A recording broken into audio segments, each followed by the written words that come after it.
Just a reminder that the e-survey will go out sometime after the workshop. Please, provide us feedback so we can improve things. We really appreciate that. The other thing is that there will be lunch after the next speaker at noon over at the Skyline area where we had lunch yesterday. So you're all welcome to join us for lunch. One other thing, and as I walked around some of the breakout sessions, there was some discussion about timing of IRA and ICE, and I know that there were a lot of questions about that. And I just wanted to follow up on that, from our perspective, the timing is flexible, and the ICE being voluntary is really, the timing is really up to you, and whatever works out best for you. If that's, right before an audit, in that sequence that is in that famous tattoo that Jeff has on his back, you can ask him to show it to you sometime. If that timing of an IRA and ICE right before an audit is the best approach for you, we're certainly open to that. If you want to do a nice, off cycle from the audit, we're open to that too. And, what we'll do in that case is we'll perform enough of an inherent risk assessment to help scope the ICE so that we're not asking about things that aren't important to reliability.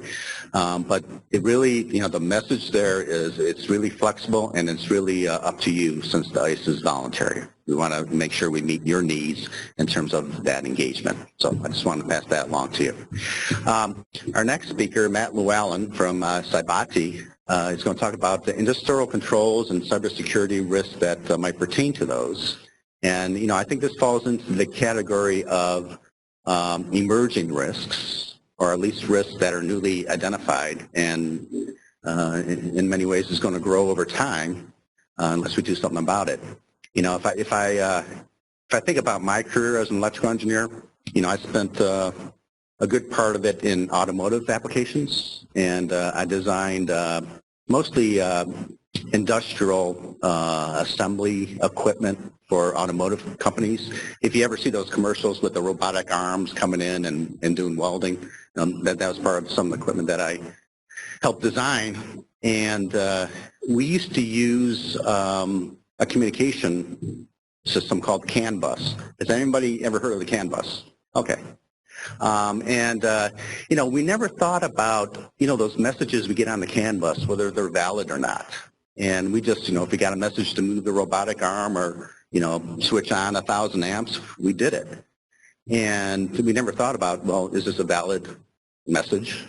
Is it a valid command? Or, could somebody from the outside, be manipulating that? And, we always thought, well, it's a closed system, it's in the factory. But what we didn't take into account fully was that, like for our equipment, we had a way to remote into it. We had a line into it so that we could do firmware updates, or we could look for maintenance messages, or look at performance factors, performance metrics. So it wasn't a closed system, and there wasn't a lot of security on it. And once you get on the CAN bus, you can start broadcasting messages to all the equipment in the factory. And now, 20 years later, I realized, wow, I guess we were just lucky that, nobody got into it and caused havoc. So hopefully that was a good introduction for you, Matt. Great introduction. Okay, Matt Llewellyn. All right, thank you. All right, I'm going to go. Am I on? All right. I would go pacing back and forth as we cover the material.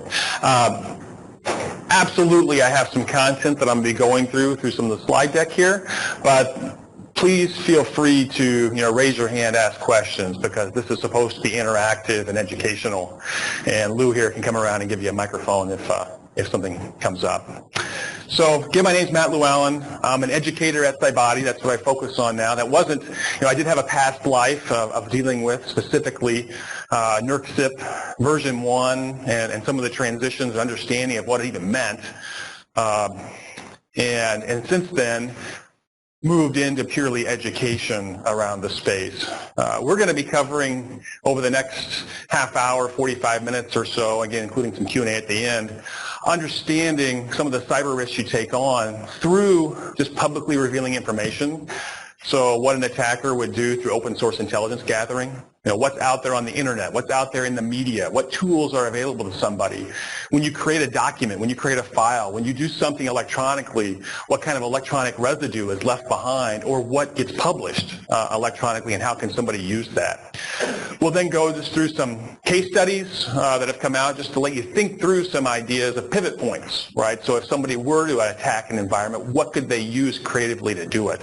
And now most of the case studies that are publicly available aren't necessarily directly associated with somebody trying to create a cyber attack. It just had a cyber element that began the cascading situation of something occurring in the environment. But it absolutely shows an example of what somebody could do or can do, or the way they can pivot into an environment. And then ultimately we'll get into situational awareness, some operations procedures, and then understanding ways to deter, detect, and respond to threats in ICS. And ultimately that's what security is. I've always been saying, security is not a noun, it's a verb, right? It's an active response, it's an active situation that you're in. No different than reliability, right? Reliability is a verb, not necessarily a noun. You're constantly trying to maintain and adapt to an ongoing situation, and security is the same thing, whether it's physical or cyber. So just so we have some basis, and give you a little bit of background on myself, I got into cybersecurity 17 years ago with Argonne National Laboratory in the Department of Energy, and it was only because the person I was going to work with 2 weeks earlier got into a car accident and died, painful as that is, right? 25 years old, brilliant mind, but everything for that entire prestigious laboratory was documented in his head for all the cyber that was there. There was no documentation in place. So I was brought in to break into everything pretty much for my first few weeks while I was at the lab.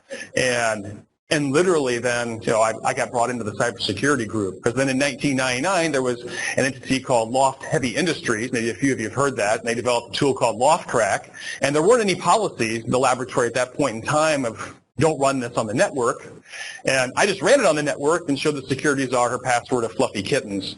And the next thing you know, I was in the security team developing policies saying do not run these types of tools on the network. But I can go through a lot of those stories, but I want to set some basis of where we're at today, and I think Bob was bringing up the point of emerging threats and what has changed. And myself being a cybersecurity professional, it's been really difficult over the past 7 years as I've watched some of our traditional security controls really be obliviated somewhat in what they can afford us as protection. I mean, maybe you've heard of something called Heartbleed that really destroyed SSL and how it was protecting data streams and encrypting it.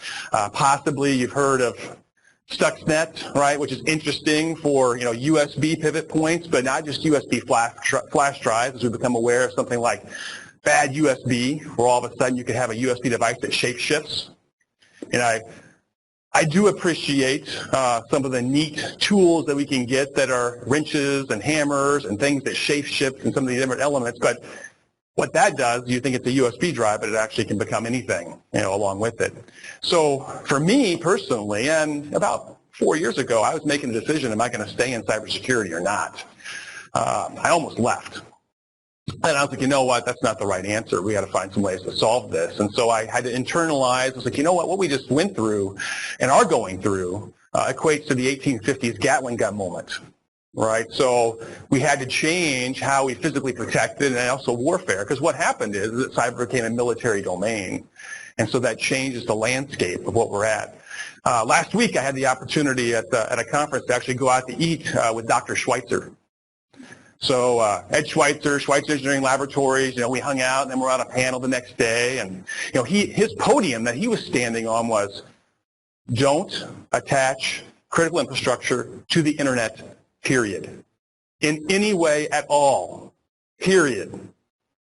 Whether it's through a firewall, through a VPN, whatever it is, and that is his current podium that he's going to be on now for next 2-3 years, maybe even longer. I mean, it depends on how. Maybe it's going to be a decade before we fully transition to that. He wants everybody to stand up their own private infrastructure, communication infrastructures, knowing that, and what he quoted me on was, the internet is only as secure as the baddest actor out there, because there isn't a good part of town. You're milliseconds from each other. So I'm trying to frame, my background, my history, and where I'm going to position things with emerging threats and the trust we've taken on with technology, because our traditional five senses don't understand it. Right? It would be awesome, though. It might be interesting, right? You could just smell your laptop. You can know there was a bad guy in there. Being that we're dealing with cyber-physical systems, we could electrify things. You get a port scan, somebody's there, you get that email you're not supposed to click on, and it sort of shocks you. Don't do that. So there's absolutely our options. But so let's just go back to the basics of what we have with our industrial systems. What we've accomplished over the past 5 decades, even longer, is being able to automate with super senses and super control really what was once a series of people and personnel that were doing it and putting into logic that can operate in nanoseconds. It is absolutely amazing. Right back in 1982, again, Dr. Schweitzer coming in, and what his doctorate was around was protective relays and being able to do that using electronics instead of manual. But at the same time, and I didn't know this, right? I didn't know that when Dr. Schweitzer first came out of college, he actually spent 5 years in the intelligence community. So he worked and has a background with the Department of Defense and some of the things. So if you look at that hardware at the very beginning, it even had some security controls in it that are interesting, right? So if you've worked with SEL equipment, you know right away if you want to reset a password, it requires you to go and move a jumper to be able to do that, some physical interaction. But I find a lot of different ICS devices that don't have that any longer. In fact, I find software that's not even protected. You would think in protecting intellectual property, the software itself, and potentially the vendors that would manufacture it want to encrypt that software, but they don't. And then all of a sudden you are some simple tools away from finding usernames and passwords that are hard-coded in the software. That if you don't know that they're there, you think you're maintaining your user accounts and your control, but you're not because you didn't know that this backdoor access was actually in the environment. So those devices afford us amazing capabilities, and I love a lot of the presentations that are available at TED.com. One of them is on the human genome, and one element I can reference and talk to you offline, but the numbers that we have of automation today generally gives us about an 80-factor increase of productivity. So what that means here in the U.S., we afford the productivity as if we are 24 billion citizens. That is amazing. Now, the only issue is that with all of our automation, it's all controlled by cyber, so 23.7 billion of those citizens are zeros and ones flying around that don't have a conscience, and that's what we have to protect. Because if somebody takes those over, we lose. That's it. That's all it takes. So you could argue and say 40 to 1, 20 to 1, whatever it is, but we're still outnumbered. And that's why it becomes important to make certain that we maintain and manage that control. So if we look at what was, what I went through as a person as that process, and we move that into an intelligent device, a logic controller, an RTU, a DCS, whatever it may be, basically we're taking and we're sensing our inputs, we're storing the state of that input in just a 0 or a 1. And then we're running some logic to then control the outputs, again storing it as a 0 or a 1. So ultimately what we're doing with security is just protecting ones and zeros. That's our life, back and forth. I say that I know 2 languages. I know English well, and I know binary well. So that said, that's what we're trying to protect ultimately. And we look at it for the device itself as well as any external communication that we're trying to manage in the environment. And that's where we get into the industrial protocols that we have in place. I had an individual about 7 months ago on one of my courses, and he's one of the lead cybersecurity professionals for Hoover Dam, and his question, I thought it was awesome, was, a lot of times for traditional IT networks, people talk about getting admin or getting root or getting, some user credential. What is the analogy to that for industrial networks? I'm like, you know what? I think it's get network. You can get COM, right? So you give me the RF specialist, right, that was in the U.S. Army that maybe is sitting at your microwave systems. They may know, hey, you know what, there's some COM that somebody could try to do to get in there. There's some RF manipulation that could happen. Same thing's true. Can you understand, once you get COM, can you understand the industrial protocol? Because just as brought up with CAN bus in our automobiles, as an example, and also even control networks will see it, not just automobiles, but DNP3, can be authenticated, but are you doing it, right? And even that, it depends upon the authentication space. Modbus can't be authenticated, though. ICCP can be authenticated, but are you doing secure ICCP? Most likely not. I haven't seen too many environments that are enabling that. But it's thinking through that process and then protecting the communication channel as well as the end devices themselves. But ultimately, we're left with having to define security. Now, true, NERC-CIP helps, right? It's going to help define it for you and help guide you in your direction on what you should be doing. I know it was a struggle and still is on trying to interpret those requirements, but guess what? If they became so structured, well, or as an individual, as an attacker, they'll use that as a roadmap to attack you. If they were exact into what kind of security controls you had to put in place, well then, if I'm an attacker, I just go and look at all the rules. Well, I know this is the controls you're going to have in place, and I know this is what's not covered, so I'm going to go after what's not covered. So if they were too exact, they would cause a problem and provide too much for a roadmap for the attackers. But we can't just Google and find the answer for security. It's not going to give it, it's not there. 839 million results. So it's not something we can just do. But we do have to manage the process of high availability, good integrity, and strong confidentiality. So I had the opportunity in 2006 to teach in Japan, and in doing so, I literally watched my message on the first day be lost in translation. It probably was a combination of things, jet lag, me waking up at 2 a.m. as well because all of a sudden I'm in Japan versus Chicago. But I had 4 translators that were rotating through and translating my message, and it was just being completely lost. So I worked hard and actually came up with what I would call 26 tenets of cybersecurity, of controls you should put in place. And ultimately, I scrapped that and came up with just 3 assumptions that you have to design security around in today's world. Whether you're doing it for your business or for yourself. Number 1, you have to assume that somebody's eavesdropping on your conversations. Assume it at all times. Pretty easy. I have to assume that, right? Number 2, you have to assume that somebody's going to steal and misuse your assets. And then number 3, you have to assume it's contested territory. By being on the internet, you're on the digital battlefield, period. And that's why Dr. Schweitzer is taking his position. You're only as secure as the baddest actor out there. If we were to take what we're doing with technology and transcend that over to the physical world, right? So after 2001, I worked in the National Lab. That front gate changed. The guy didn't have a gun, and now he had a gun. Our nuclear facilities, they're armed and prepared to respond. They're looking at it, and we're doing that even in areas where we're supposedly in a safer physical jurisdiction. We're saying we're on a digital battlefield. Do you have armed 24/7 respondents at your firewalls today? Actively watching every log, every event that's occurring to be able to respond in a similar manner to what we're doing physically at facilities trying to protect them. So if you're not, because there are threat actors trying to do this on an ongoing basis, then you disconnect. You say you're not going to be on the battlefield. And this is true for our homes. I was in Egypt right after Stuxnet went public. Daily flights are open between Iran and Egypt. I was concerned. I'm like, this is great. I'm going to talk to people about Aswan Dam and the ability to blow up the hydro facility and flood the Nile River and take out Cairo. And, I had some Egyptian generals that were interested and some Libyan generals that were interested. And I'm just like, am I leaving here or not? I really don't know what's going to happen. But I did just go and just move data, just to verify the Verizon latency reports that come out on a daily basis. How long does it take to move data from one half of the globe to the other? 5 milliseconds. So how long does it take your next door neighbor to get over to your house and,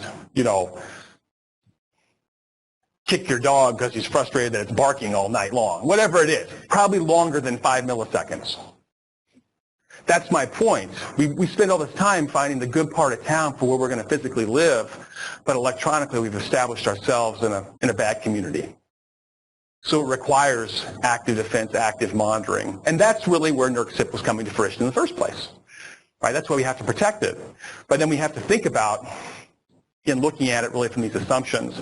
And we have to do that, though, and this is where it hurt me personally as a cybersecurity professional. We have to do it while our trusts are being broken. So certificate authorities topple over, all right? So, and this isn't new. You can find some really good history. 2002. In 2002, Microsoft had their certificate stolen. So people could actually sign code as if they were Microsoft. And then they started doing it. Malware was being signed as if it was Microsoft. And what Microsoft did is they followed the rule and they contacted VeriSign and they said, you know what, put me in the list to say that this certificate is invalid. VeriSign was not maintaining that list. So what's supposed to happen is your web browser or your operating system would go out, pull down the current list, get the serial number, take the serial number of the certificate, match it up and say, don't trust it anymore. VeriSign, there wasn't even a list. And I'm picking on them. None of the certificate authorities maintain a list. Nobody. So what did Microsoft do? They stood up their own certificate authority. They said, we're not trusting you anymore. And, I'm also adjunct faculty at DePaul University. I've been there for about 15 years. I teach a couple courses, one a control system cybersecurity class, as well as if somebody wants to get a master's degree in computer network security, they write a thesis or they take my class. So I'm popular for that. But I've given the assignment now on 2 occasions, erase all your certificate authorities in your browser. And then go browse to Google. And it's going to pop up and say this is an untrusted certificate. And now authenticate out of band, just like Philip Zimmerman would have done with PGP, Pretty Good Privacy, way back in the day. Can you still do that process? 2 students failed entirely. I said document your failures, you're going to achieve success in the paper. They hate those assignments. But the reality is they could not find a mechanism to validate out of band. So when you look at attacks like Havix, and who's familiar with Havix? I mean, Havix as an attack even adds in its own certificate authority. So even once you've removed them all, it adds in its own, right? And it pwned in through, it pivoted through supplier websites. You would download from an ICS vendor updates for your equipment, and it was pre-Trojaned, right? And this is what came out last summer. Those are trusts being broken. So you have to establish more rigorous procedures around how you manage those updates to assure that they haven't been modified or manipulated. That's just the example. But also, it's basically what you have to do is figure out what trust you've taken on. It's that simple. I mean, literally, that's why I'm so geeked out. That's the MAC address I wear on my sleeve. It says trust. It's that simple. That's what we do for physical security. I think if we would just see the website that we browse to and we would know the bad part of town, whoa, we're in the red light district. Ooh, wait a minute, I don't want to be here on this website anymore. Our 5 senses all of a sudden would pick up on that. But just by being a mouse click, you don't pick up on it, or just by being a USB drive, or just by moving equipment from one place to another. My analogy for the past 5 years has been, if you're sharing USB flash drives, you're swapping needles.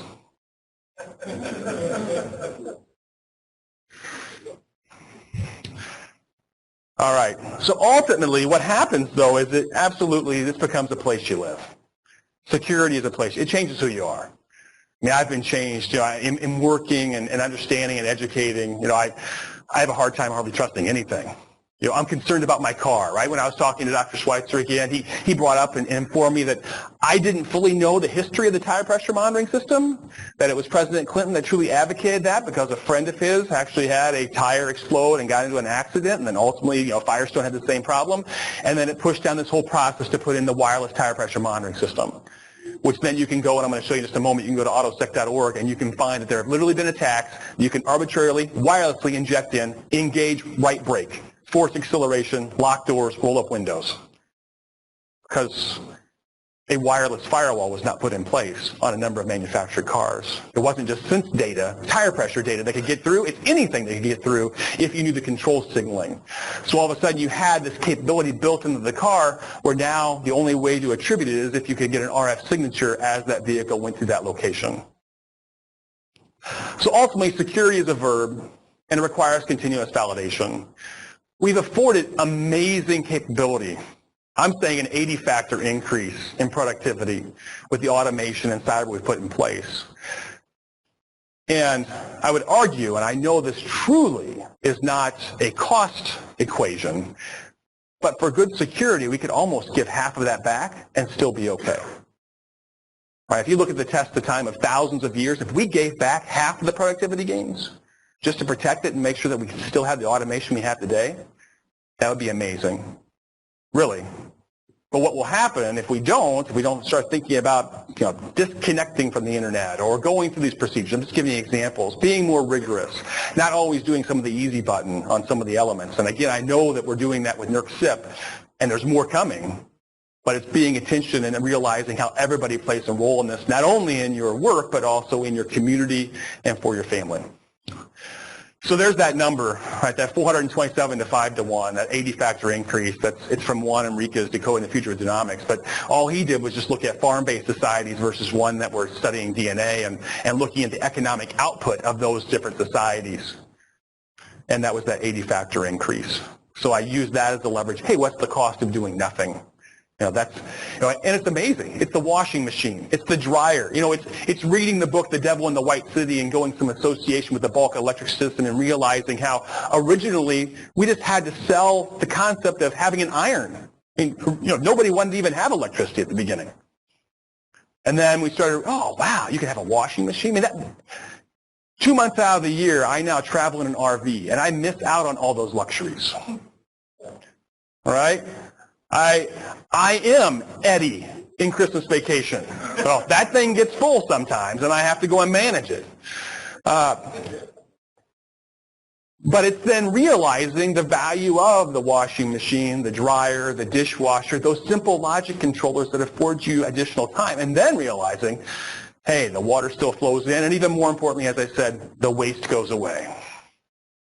That's a big element. Go to TED.com. There's a presentation there called Poop. Very simple. Very simple.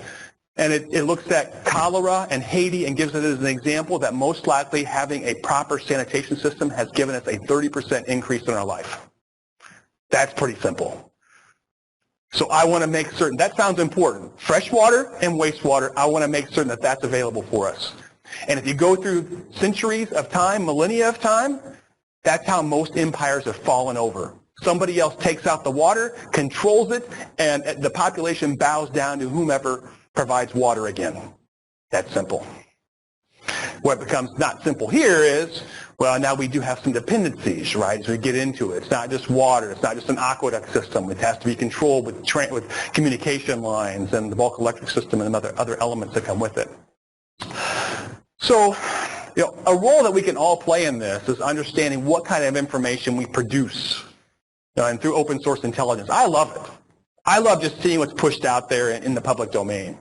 Right? So one of the examples I think I have coming up is I was doing some analysis for oil platforms, right? These wellheads, and everybody was saying, hey, we're going to move to wireless to be able to control these oil platforms, and then they take pictures of it showing that it's a whole lot safer and more secure and smarter and easier to install. Well, and then they took pictures of the cabinet, and they include what kind of hardware was inside of it, so you can see the vendor. The vendor that was included was actually the one vendor that didn't even make it on Digital Bond's list of testing equipment because it died in 5 minutes. It got bricked immediately. They couldn't even test it anymore. So that was the vendor's hardware that was in that cabinet, and that was wireless accessible, and the camera they used to take the picture included the GPS coordinates in it, in the metadata of the file.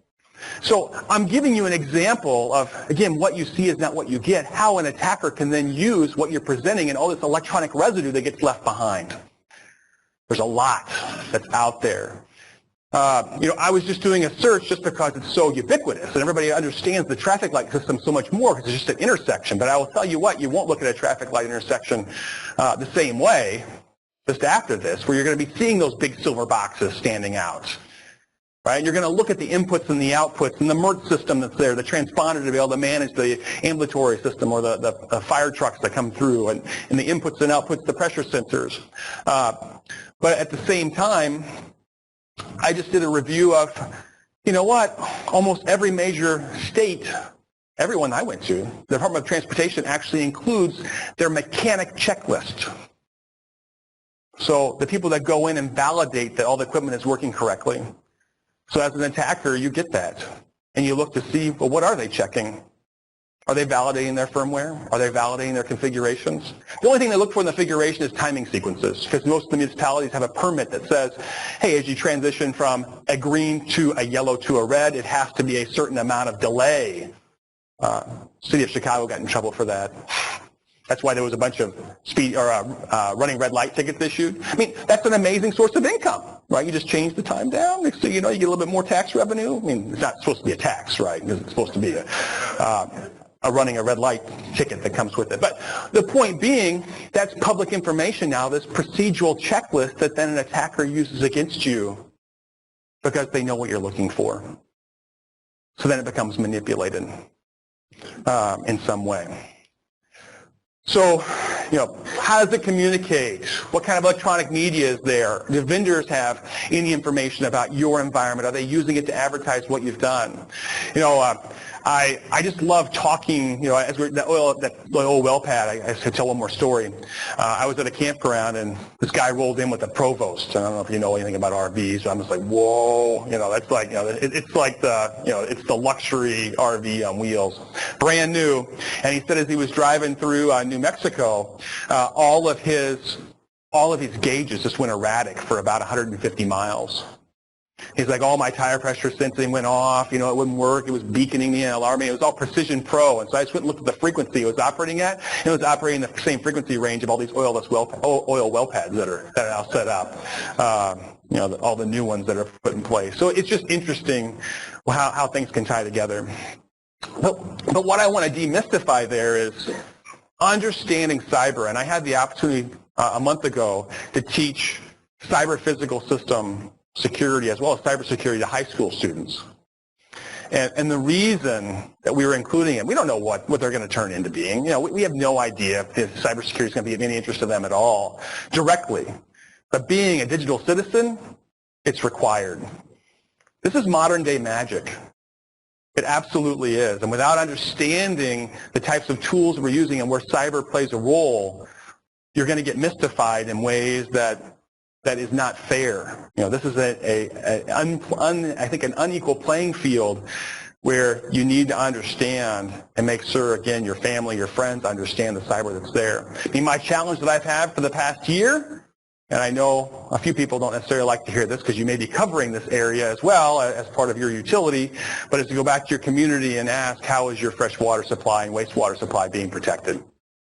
Ask those questions. It's a huge element.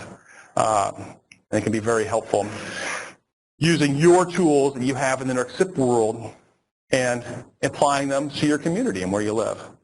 So some public presentation around concept of misuse. If you've ever had the opportunity to hear Jason Larson speak, I mean, what a national asset, he is for technology. He's amazing. He's the one that said, oh yeah, if you have DVI on a projector, I could actually have that interface compromise your workstation when you plug into the projector. That's pretty slick, just because it has access to that level of rights within the host operating system. But he also had the presentation at Black Hat in 2008 called Breakage that talked about 6 different types of cyber physical attacks you can perform, like creating a water hammer. But it doesn't have to be that hard. Last week at the conference I was at, every attendee got a Nest thermostat. Every single one. But before you go and replace your thermostat, I'd ask you to ask some questions of yourself. Do you have a separate security zone you're going to put that in? Do you have an electronic security perimeter around your cyber physical system that now can be talking to the internet? Are you thinking, do you live in a cold climate? That's one of the people I work with. His Nest all of a sudden just quit working. He came home, he called support, and they said, well, you need to upgrade the firmware. He's like, but it's cold in my house. You need to upgrade the firmware so it'll work again. But your pipes freeze. So you can't just go and take a tool and then put it in place without thinking about the other risks and circumstances that come along with that automation. So there's that picture that I was talking about. This is actually honing in on a SCADA pack. That was one of them that didn't make the Project Basecamp results. But ultimately, this picture also included the latitude and longitude, the coordinates of where this was at. And now you know it's wireless. You don't have to even break into it. You know what the hardware is. You know the model. You know all the details you need just by going to this conference proceedings. That's it. I mean, right now, it just came out last week that, on one of the Shell oil rigs, I think the Greenpeace people are still underneath the bottom of it, 900 miles north of Hawaii. They said they brought enough food to be up there for weeks. They can't get them off the oil rig. You know, I've done wireless assessments of oil rigs just by getting on a cruise ship. It was horrible. But leaving from New Orleans and going down the Caribbean and being on the right balcony so I could use a highly directional antenna and point it out there and say, hey, is there wireless or not? You know, we'll get into details later on what that means, but it's electronic residue. It's giving you information about the environment. Here was some documentation that talked about a water treatment plant at a military base up in Alaska. Too much information. Gave a lot of hardware details, exactly what was in place, all the different points that were there. Too much information. And then, of course, you get into Shodan, which constantly finds devices that are just on the internet. The big one that came out in November was all the home cameras that had default passwords, where somebody could actually physically eavesdrop or electronically microphone eavesdrop depending on the type of camera you have in the environment. So Shodan, a tool, it's Google for devices. But be cautious. I mean, you just don't know what somebody's going to have on the internet now. Just because they can or they don't realize the risk they're taking on as they put their heart pump online so that a doctor can look at it remotely. I mean, those things exist. I don't think I want it. But how are you even given the opportunity to make that decision? Now, when I talk to the vendors, I'm like, hey, is there a way that I can remove that capability so that it's not there? You know, at some of the wind turbine farms that we've had where all of a sudden they're like, whoa, all these wind turbines, they have wireless access points on the boards. And that was just a supply chain problem where it just got added in as an additional chip, or at least that's how it got attributed.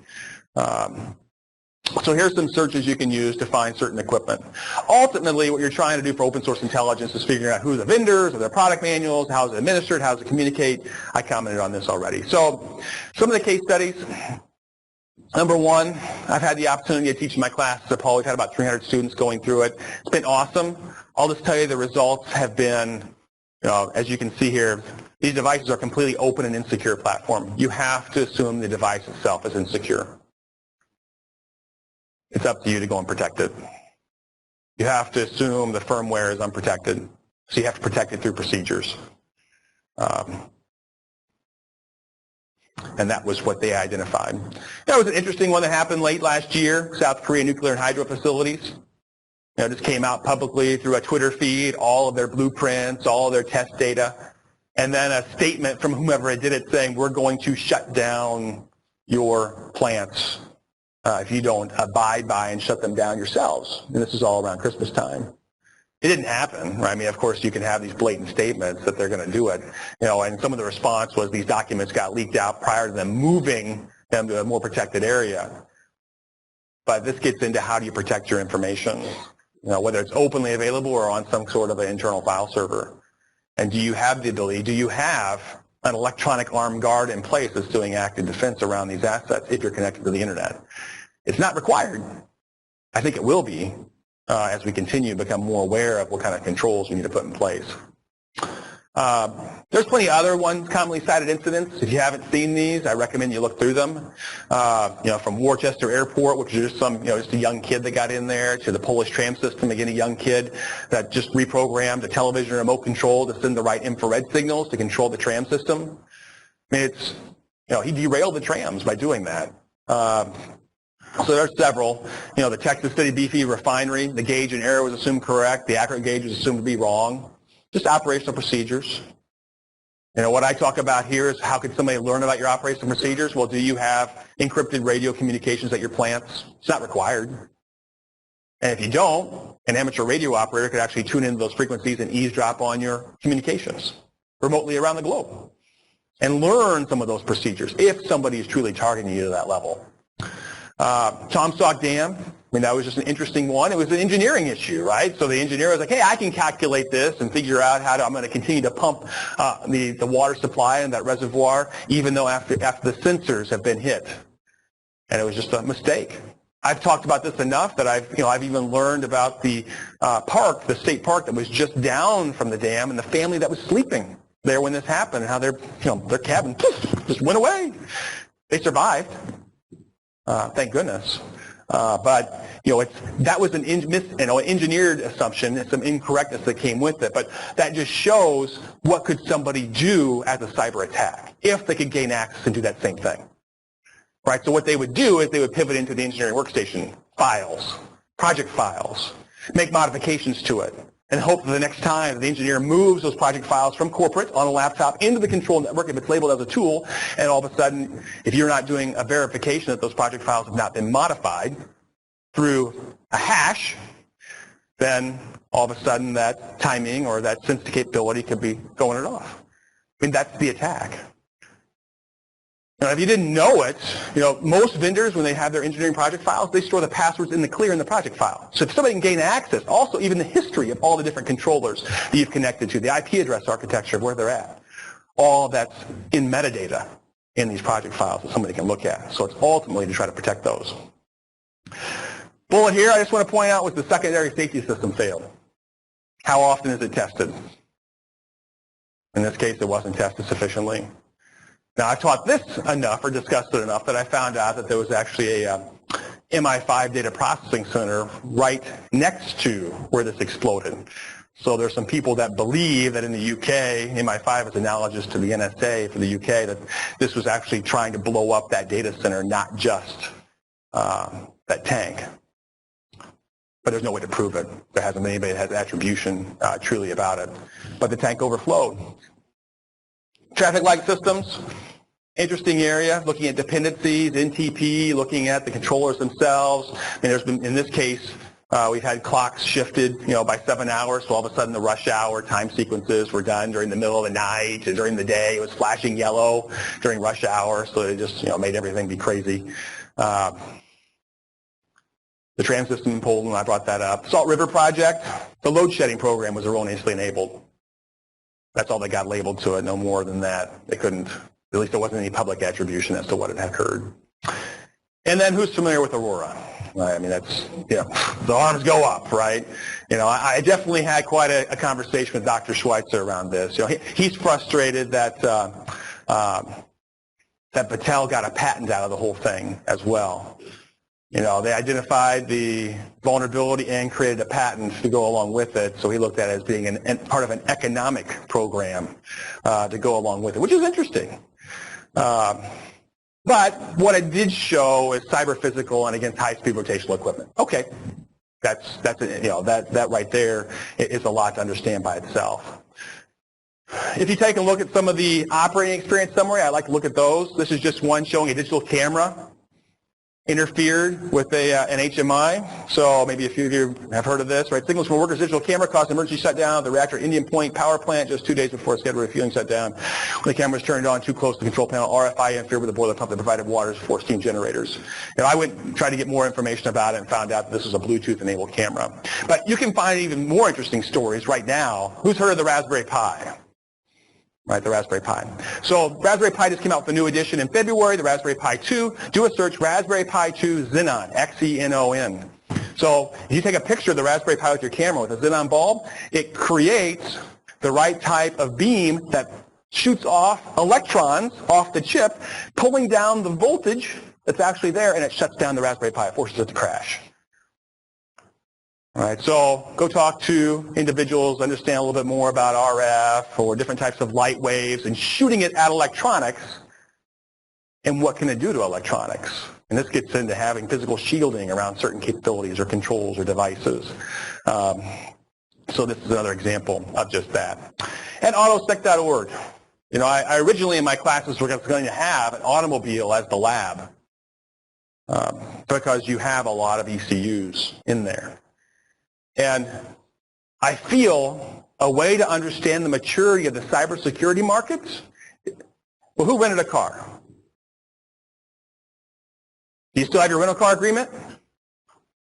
Okay, read it. Have you read it already? Who read it already? Okay. So read it again with this in mind.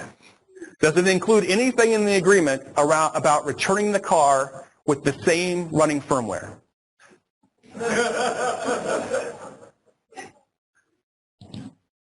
Probably not. It says full tank of gas and no physical damage.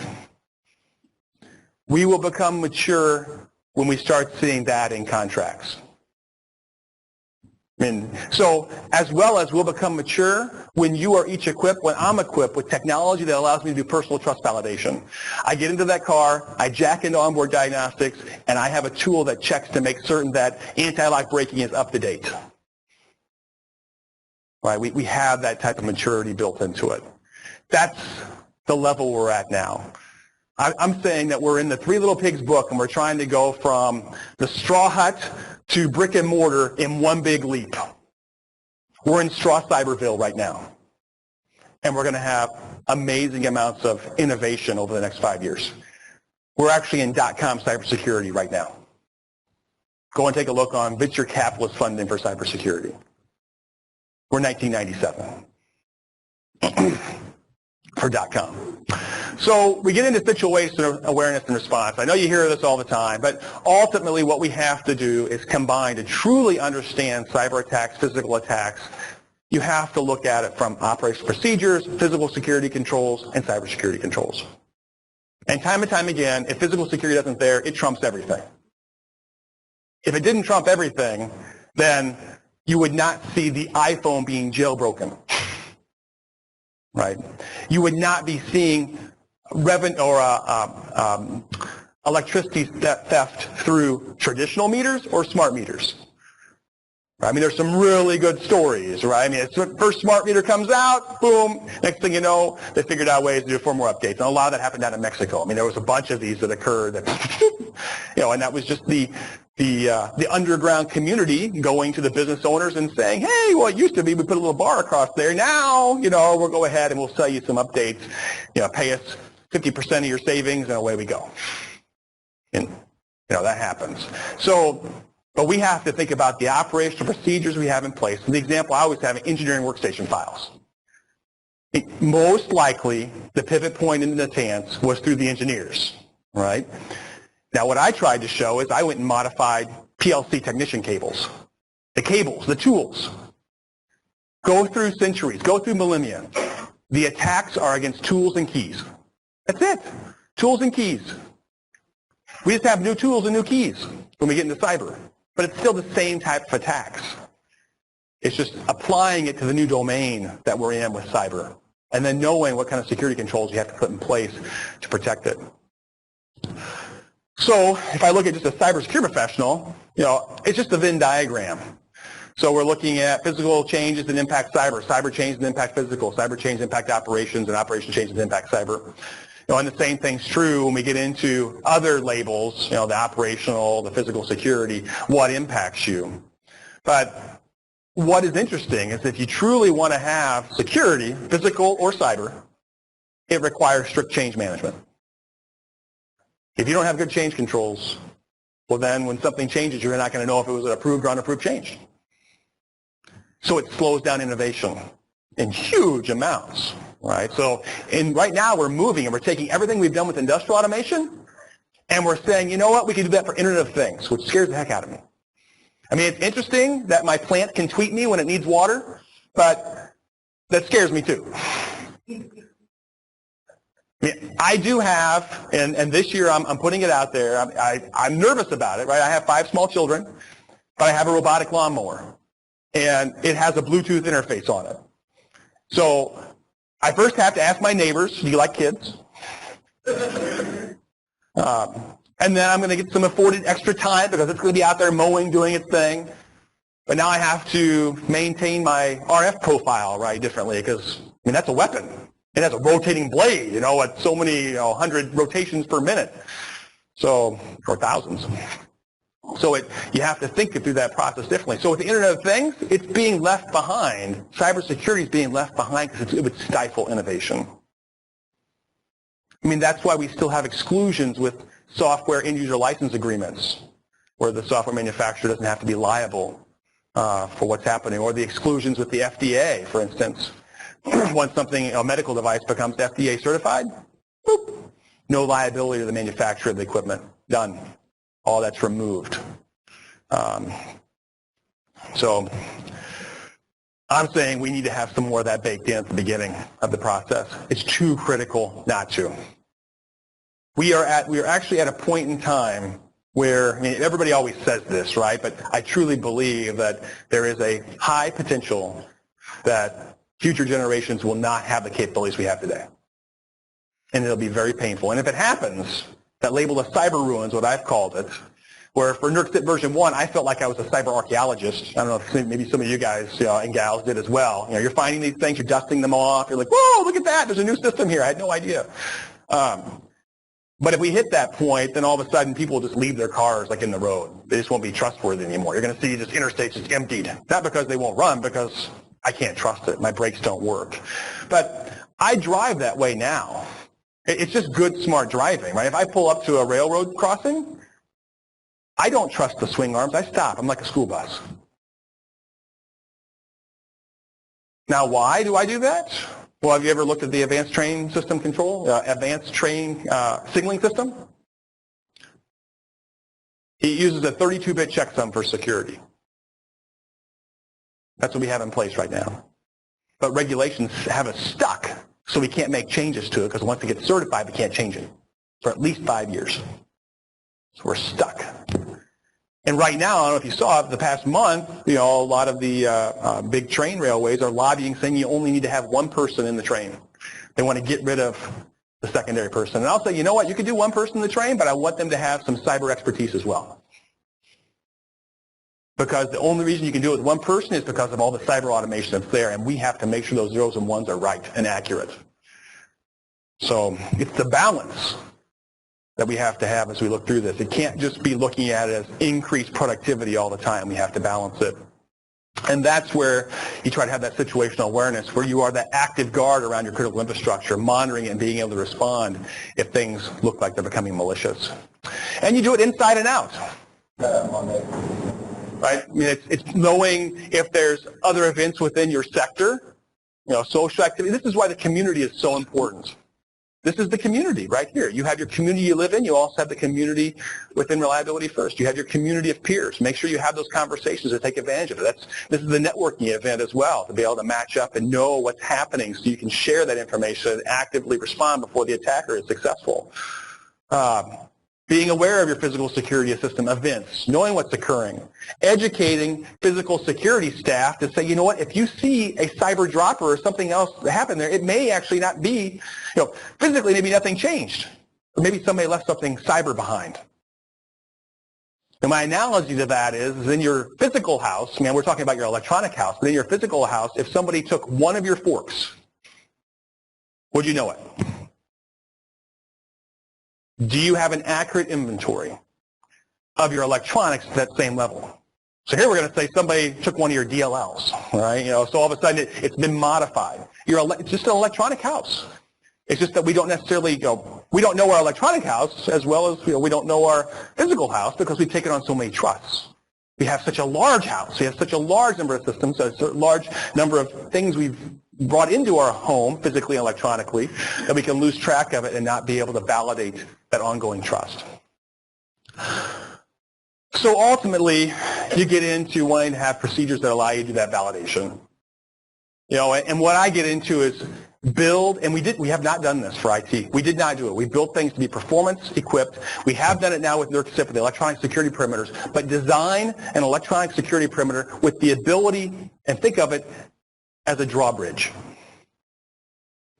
And this is what makes me a bit nervous sometimes, is can you pull up your drawbridge?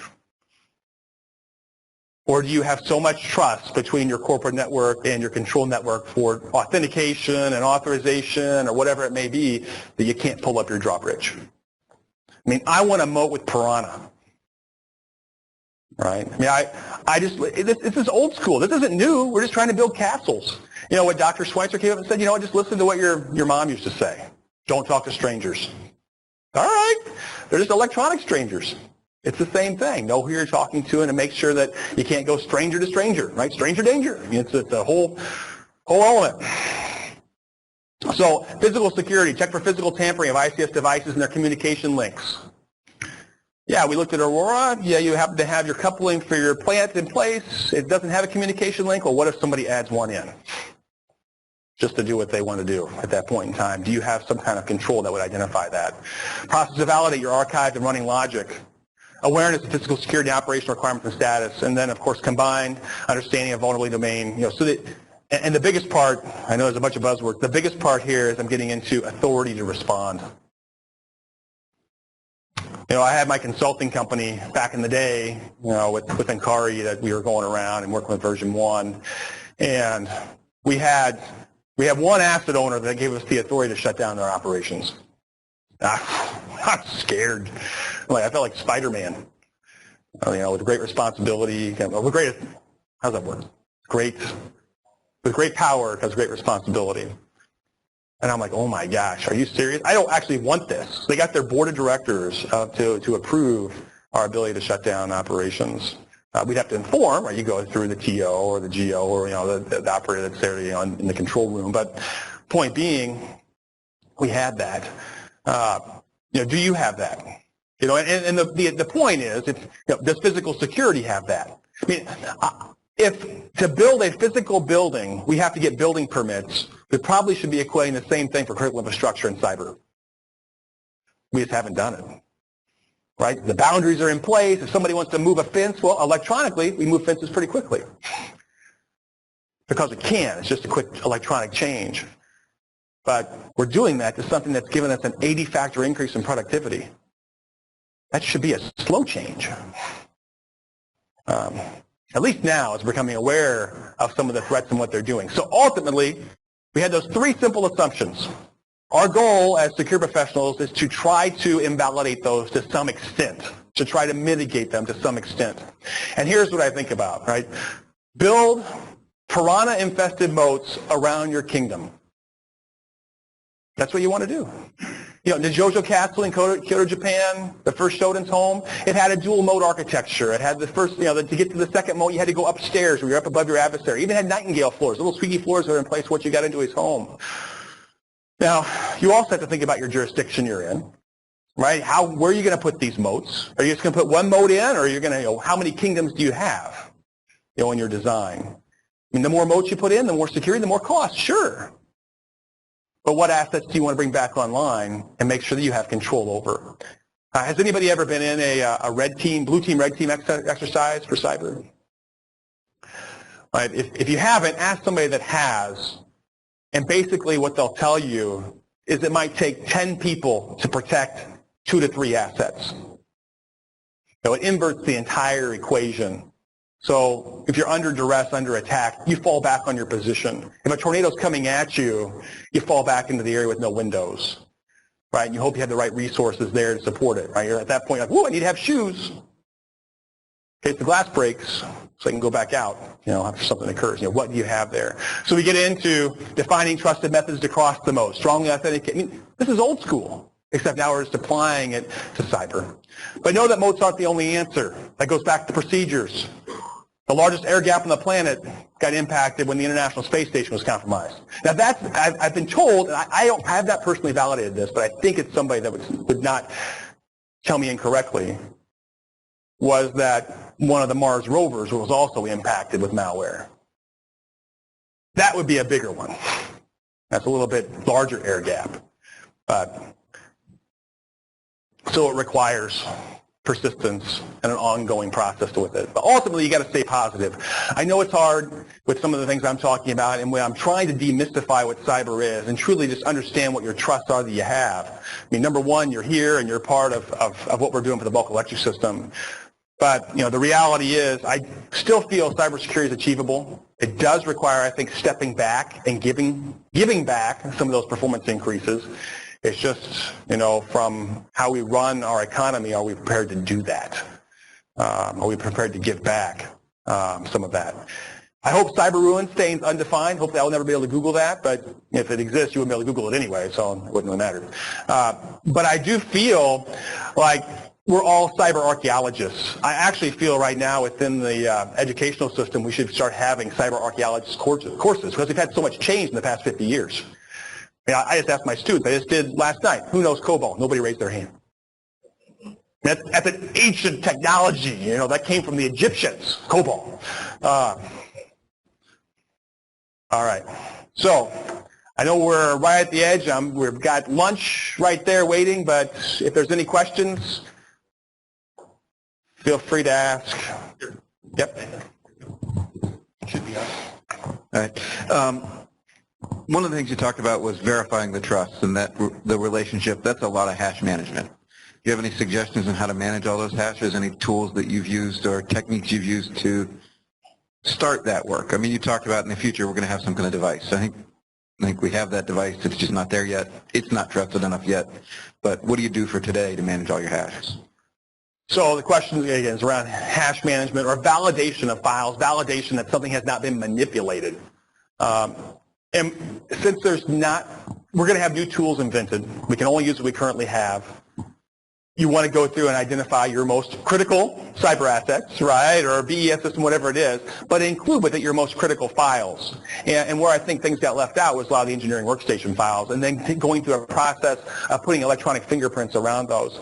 And that tool could be as simple as, Windows has a SHA generating tool that you can use. You just drag and drop them in there. It could be where for that specific part of your file system you use something like Tripwire to look to make sure that nothing's being manipulated, so then it's automated. It's just what's important then is you have the tool, but you have to educate the person that's using the tool how important it is to use it and how there truly are threat actors out there trying to manipulate. And they're doing it. Cyber is a pre-positioning effort. But what I'm trying to talk about is it doesn't have to be a nation state. A nation state, they can just drop a bomb on you and you're done, right? I mean, that's and they won't even use, they'll go kinetic. What we're getting to now is I'm seeing more and more open source projects, more tools that are out there where the lone wolf can accomplish some of these things, from their basement versus it being anybody else. We're starting to get to that point, and that's where we're seeing emerging threats, and that's what concerns me. Anyone else? Any other questions? All right. Nope, got one over there. One over there.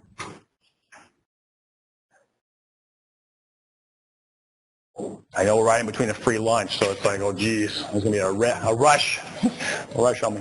Yeah. From a cybersecurity perspective, what do you think about the use of cell phones in operation centers or substations? Well, what I thought was interesting after the Indian Point incident, and then I sat next to somebody that helped, arm's length, right, for Bluetooth devices and anything that you're working with, that's the requirement now at a nuclear facility. I don't think that's a good idea, for that specific protocol. If you know how Bluetooth works, it can go into a pairing mode, and it can saturate that entire 2.4 gigahertz spectrum, and then you don't know what's listening on the other side of it. Now, cell phones in general, well, there's plenty of attack tools. You have to assume that it's eavesdropping. You have to assume that somebody is compromised and it's eavesdropping. It goes to too many different networks, right? It's moved all over the place. So, for instance, my home network, I don't allow anybody to connect to my home network except for myself and my family, although that has run into a problem. I'm now at 4 months since I saw, my wife's iPad get, it became part of a bot network and was talking about 1,000 nodes in 5 minutes. And I'm like, holy cow. But we're going to have more and more tools to help visualize, some of those things happening. But the reality is, just to share with you, the course that I have been teaching for the past 4 years, about 70% of the participants have been intelligence community people. So, and in 75% of my classes, it dropped down 5%, but in 75% of my classes, I have had a 0-day created during the 5-day class. Against ICS devices, not against cell phones, but against ICS devices. So the attack surface is massive. And if you think about, just the U.S. government spending $50 billion a year that we know on cyber offensive, defensive, they're saying defensive, but whatever, some kind of capabilities, there's some crazy things that are out of that. So then what concerns me is we've been doing that for 7 years. Now how many more Snowdens are out there? That now they know the capability, they're leaving. They leave out, you just have a few of them, 0.01%, whatever it is, they fall out of there, and now they know the capabilities, and they're going to use that as part of their attack tools.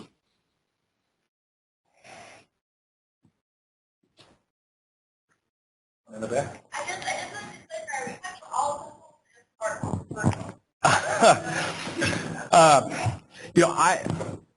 I'm not establishing saying don't, number one, don't bring a cell phone into your op. You have to make that decision. But I will tell you that anytime I go into a government facility, this thing does not go with me, right?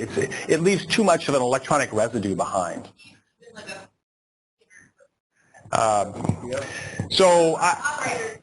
Yeah, I'll talk to you offline, but I would welcome you to look at what's called the USRP2. So it's a software-defined radio. And that individual that created that hardware also created a separate company that they stand up towers around large municipalities to track people, because it's very easy. There's a unique identifier on each phone. You can track where you work, where you shop, and then they use that data where you physically are to then sell that as marketing information. So it's very easy to track that part. Now the next part is decrypting. Well, it was 4 years ago at a DEF CON conference where the rainbow table was created to be able to break not LTE, but GPRS and GSM encryption within 30 seconds. And that's a public tool that came out. Eventually that full database to crack it within 30 seconds was public. They've taken it down since then, the provider of it, but those capabilities exist. And so I would say, not just for your cell phone, but do you have security cameras? Do you have control system equipment that's actually communicating across GSM or GPRS links? Well, they can be cracked in 30 seconds. You have to assume that's a compromised data channel. So cell phones is broad. It's not just what you use in your pocket. We use cellular communications for all sorts of things.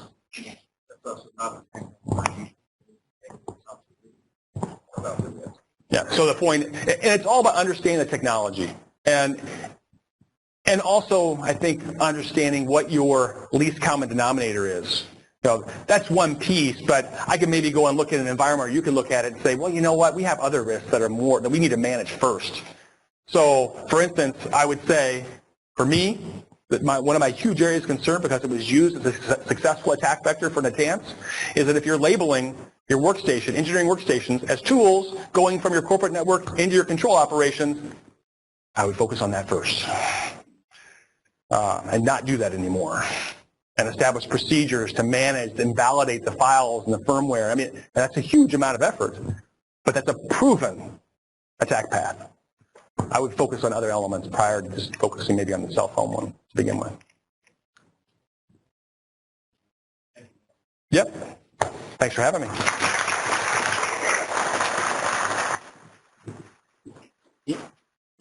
Matt, one thing that I couldn't help but notice, you talk about the one-man train crews having cyber knowledge. You had probably two of our leading cybersecurity experts doing the microphones for you. So I did that on purpose or what? From a cybersecurity standpoint, those microphones were safe.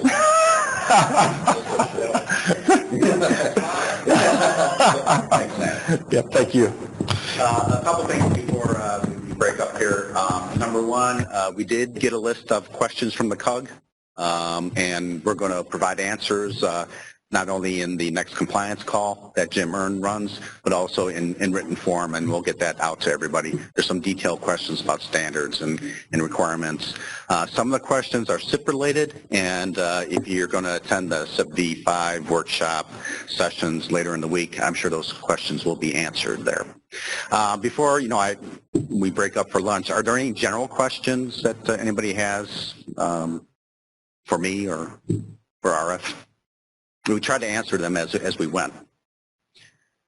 If you do have questions later, you can send them to us, and we'll put them with the CUG questions, and we'll answer them then. Before I let you guys go, I just want to thank the RF staff for putting together the seminar. We put a lot of hours into it, a lot of effort, a lot of thought. Hopefully it met your expectations, and it was valuable use of your time. We tried to do that, and hopefully you've gained some knowledge, and you gained from talking with your colleagues too. So thank you, RF staff. Excellent job.